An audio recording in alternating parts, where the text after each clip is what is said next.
L'angoisse que j'avais, c'est de m'ennuyer. J'ai bien vu que la vie qui m'était promise, elle était trop petite, que le cadre était trop fermé.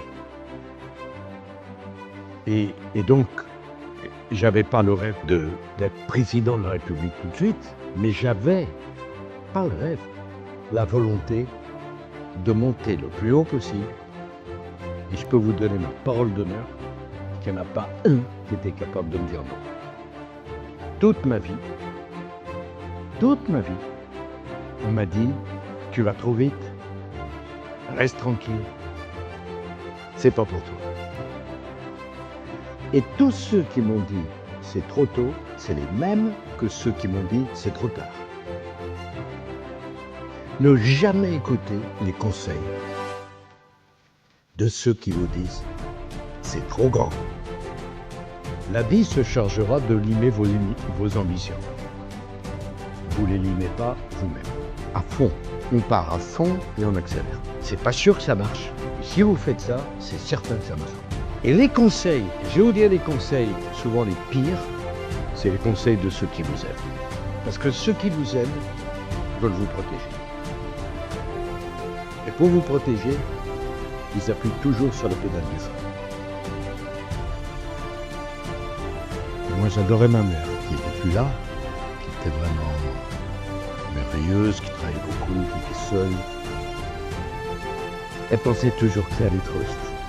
Quand je suis devenu maire, elle m'a dit, voilà, t'es tranquille. Puis je suis devenu député. Ah, t'es content, là. Puis je suis devenu ministre. Je l'ai invité. C'est la première fois que j'ai invité à déjeuner. Ah, Nicolas, là. Tranquille. Et quand je suis arrivé à l'Élysée, il m'a dit, enfin, là.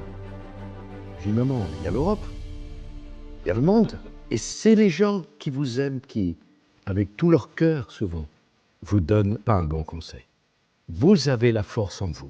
Et si vous ne l'avez pas, personne ne l'aura pour vous. Si vous n'avez pas d'ambition pour vous, c'est pas le voisin qui l'aura pour vous. Voilà ce que je pense. Non, c'est ma vie. Après, on pourrait être tout à fait heureux de monter au sommet de l'Himalaya par la face nord en hiver. Mais il faut avoir des rêves. Il faut avoir des rêves quand on est jeune et quand on est adulte, il faut transformer ses rêves en réalité. Et la dernière chose, je veux vous dire, c'est qu'il faut aimer passionnément l'échec. Parce que si vous n'aimez pas l'échec, vous ne connaîtrez jamais le succès.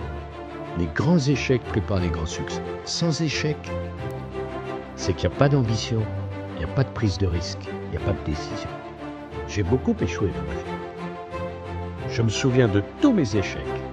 Mes succès, je les ai complètement oubliés. Et c'est les échecs qui ont construit les succès. Et ça vaut pour le président de la République comme pour toute autre personne. Il ne faut pas craindre l'échec. Ce que vous devez craindre, c'est de ne pas jouer votre carte. C'est de ne pas y aller. C'est d'avoir des regrets. Si vous avez envie de quelque chose, vous y allez à ça. Ça marche pas, vous tombez, vous vous relevez. Mandela a dû quelque chose de fantastique. Je ne perds jamais. Soit je gagne, soit j'apprends. Il n'y a rien de plus juste. Et je vous souhaite d'apprendre jusqu'à la dernière seconde de votre vie. J'ai pris de tous les patrons avec qui j'ai travaillé. Je leur ai pris tout. Je suis une éponge. Je les regardais faire. En me disant un jour, je serai à ta place. Mais j'avais pas un modèle avec une photo dans ma chambre.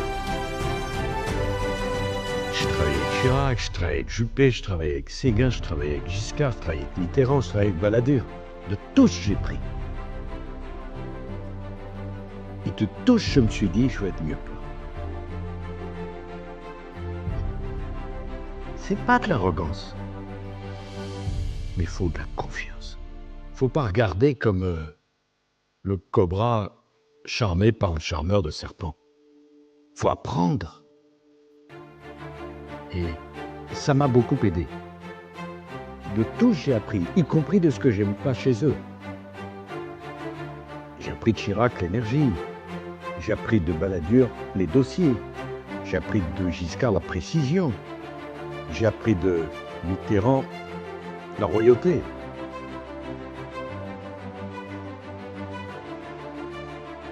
Mais je n'avais pas de modèle. Mais j'avais une soif d'apprendre inextinguible. Je voulais progresser. Je voulais monter. Je voulais avoir là-haut s'ils étaient meilleurs. Et quand j'ai été élu, c'est comme une enclume que j'avais en moi, que j'ai pu poser enfin sur la table. Je l'ai fait. C'est pourquoi on dit la jeunesse c'est le plus bel âge. Ça veut rien dire. D'abord, la vie n'est qu'une succession de renaissances. La vie n'est pas une succession de petites morts. C'est une succession de renaissances. On renaît. On renaît après un échec. On renaît après une trahison. On renaît après une maladie. On renaît après une déception. C'est jamais fini jusqu'à la dernière seconde. Et il faut la dire ensemble. Nos vies durent le temps d'un temps de repos. Mais on fait comme si on était éternel. C'est la seule façon de vivre. Tout le reste, c'est bouché. Tout le reste, c'est rien. Aimer la vie. En profiter à fond. Jouer à fond ses cartes. Et ça, c'est pas des épreuves. Alors vous aurez des épreuves. Des divorces. Des échecs. Des déceptions. Des humiliations. Faites-en une énergie. Tout au service de l'énergie. Et on renaît. Vous savez, c'est la fin du livre merveilleux Crimes et Châtiments de Dostoïevski. Le héros Raskolnikov dit « Ainsi commença la lente mais certaine renaissance de Raskolnikov. » On renaît jusqu'au bout. Et j'ai compris, vraiment très très jeune, que quand je parlais dans ma classe, on m'écoutait. D'un truc, une impression. Moi j'étais un élève très moyen. Si vous saviez comme je me suis ennuyé à l'école. Je me suis réveillé qu'après. Moi. Et ce qu'il faut, c'est que chacun de vous a une inclinaison, un talent, quelque chose qu'il sait mieux faire que les autres. Il faut le développer.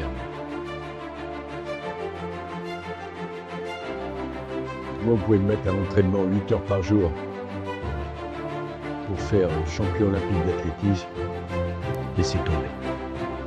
C'est pas le travail qui donne du talent, c'est le talent qui donne envie de travailler.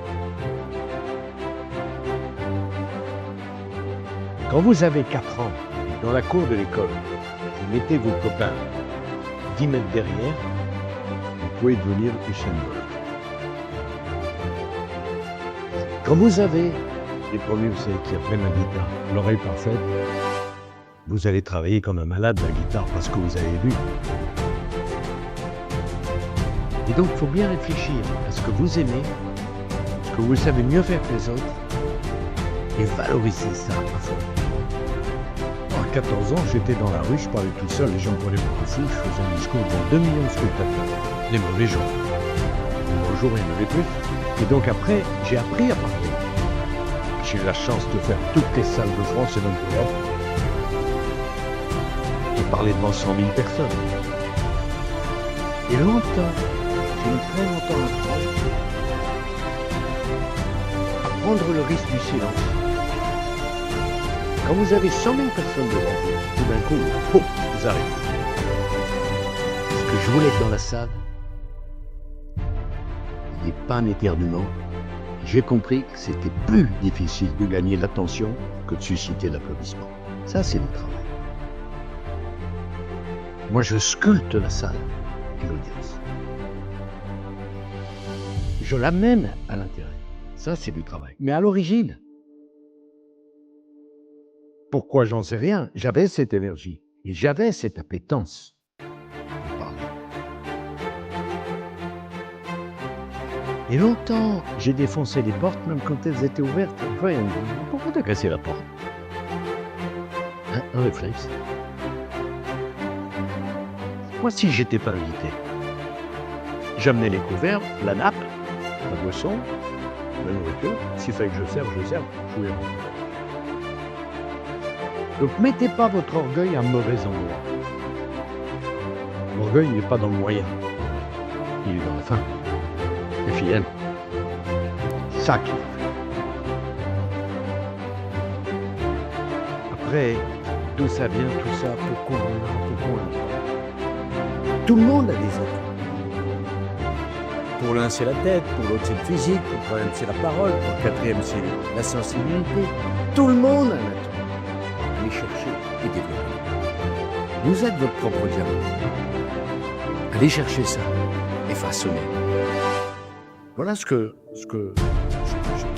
moi, j'ai pas eu d'exemple, j'ai pas eu de mentor, j'ai pas eu un prof qui m'a charmé, mais j'ai enlevé en moi quelque chose. C'est une maladie. J'ai décidé de me présenter à l'Amérique. J'avais pas 28 ans. Toute ma famille s'est réunie. Ils vont me tuer. J'ai quitté la table. Je leur ai réadressé la parole. Ils m'aimaient. Je veux dire quelque chose de très personnel. Quand j'ai divorcé de Cécilia, l'octobre 2007, moi je l'ai subi. Et ma pauvre mère m'a dit, je t'ai brisé en un bébé. L'amour, c'est fini. Mais je dis, tu sais à qui tu parles? Un mois après, je rencontrais Carla que je n'avais jamais vue.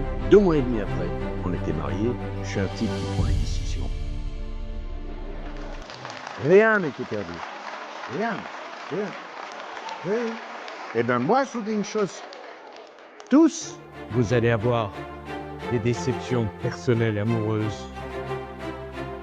Alors, si vous n'en avez pas, moi, je ne veux pas être votre copain.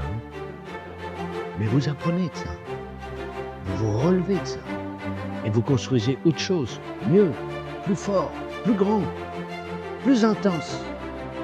C'est pas la fin, c'est le début. En matière de mariage, moi, je me disais, si un jour je suis président, je vais être un homme vivant. Je ne veux pas être une statue de sel. Et être sentimental, c'est un atout. Des cœurs froids, des personnalités froides, vous en rencontrez les pauvres. Quand ça fait mal, il faut le dire. Quand ça fait du bien, il faut le dire. Il faut vivre. Vivre. Il y a 2 choses importantes dans la vie, il n'y en a pas trop. Aimer et travailler. Travailler et aimer. On est fait, nous les êtres humains, pour ça. Travailler et aimer et travailler. Il n'y a rien d'autre. Et il ne faut pas opposer l'un à l'autre. Parce que qu'est-ce qu'elle vaut, votre vie professionnelle, s'il n'y a pas d'amour, il n'y a pas de sentiment? Si vous n'aimez pas les gens avec qui vous bossez. Et qu'est-ce qui vaut votre amour si c'est 40 ans à se regarder dans le blanc des yeux, enfermé dans une chambre? Même avec des performances physiques importantes, il faut s'habituer. Aimer et travailler. Freud a dit quelque chose de très intelligent. Si tu n'as pas de problème pour travailler et si tu n'as pas de problème pour aimer, tu n'as pas besoin de psychanalyse. Je n'ai pas besoin de psychanalyse. Donc oui, il faut des sentiments. Vous n'avez pas 2 vies. Vous n'avez pas une vie au travail, une vie à la maison. Vous avez une vie. Vous êtes à la fois une professionnelle et une amoureuse, une mère de famille, ou une fiancée, ou un petit ami, ou un mari, ce que vous voulez. Les 2. Ah oui, vraiment. Les sentiments, c'est très important. Moi, on m'a beaucoup moqué pour ça. Hein. Comme j'ai dit, Carla, moi, c'est du sérieux, tout ça. Le jeu d'un tout. Je préfère qu'on me moque parce que Carla et moi, c'est du sérieux, que de piquer à la rue du cirque. Les sentiments.